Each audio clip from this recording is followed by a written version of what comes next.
بسم اللہ الرحمن الرحیم۔ معزز سامعین و ناظرین،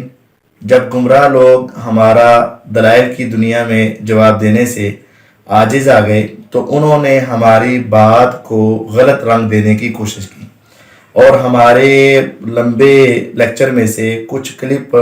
جو سیاق و سباق سے کاٹ کر پیش کیے گئے اور میرے اوپر سیدنا علی المرتضیٰ رضی اللہ عنہ کی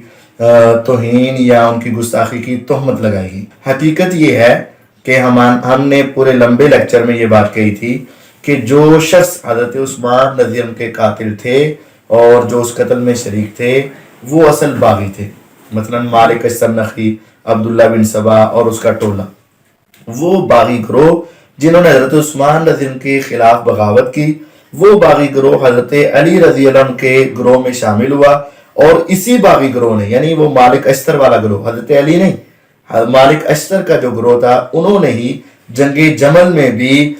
جنگ بڑھکائی اور صحابہ کو آپس میں لڑایا، اور اسی مالک اشتر نخی والے گروہ میں حضرت عمار بن یاسر رضی اللہ عنہ کو شہید کیا، کیونکہ نبی علیہ السلام نے فرمایا تھا عمار کو باغی گروہ قتل کرے گا، اور چونکہ مالک اشتر کا گروہ باغی تھا اور ان کا قاتلین عثمان میں شامل ہونا مسند ابن الجاد میں،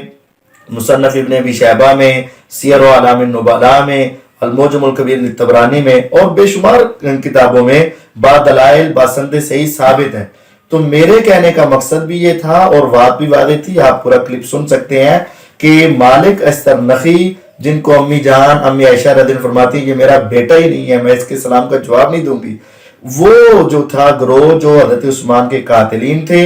وہی اصل باغی تھے، انہوں نے ہی حضرت عثمان رضی اللہ عنہ کے خلاف بغاوت کی اور انہوں نے ہی حضرت عمار بن یاسر رضی اللہ عنہ کو شہید کیا۔ میری بات کو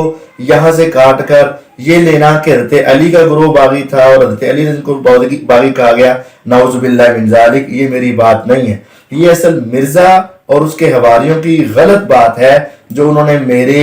چینل سے میری بیان کردہ ایک تقریباً گھنٹے کے لیکچر کو درمیان سے سیاق و سباق سے کاٹ کر میرے اوپر تہمت لگائی گئی ہے، تو ان کو میری گستاخی بنا کر پیش کرنا یہ بہت بڑی خیانت ہے۔ ہم علی رضی اللہ تعالیٰ کے ساتھ محبت کرنے والے ہیں اور ان کو چوتھے خلیفہ اور خلیفہ راشد سمجھتے ہیں۔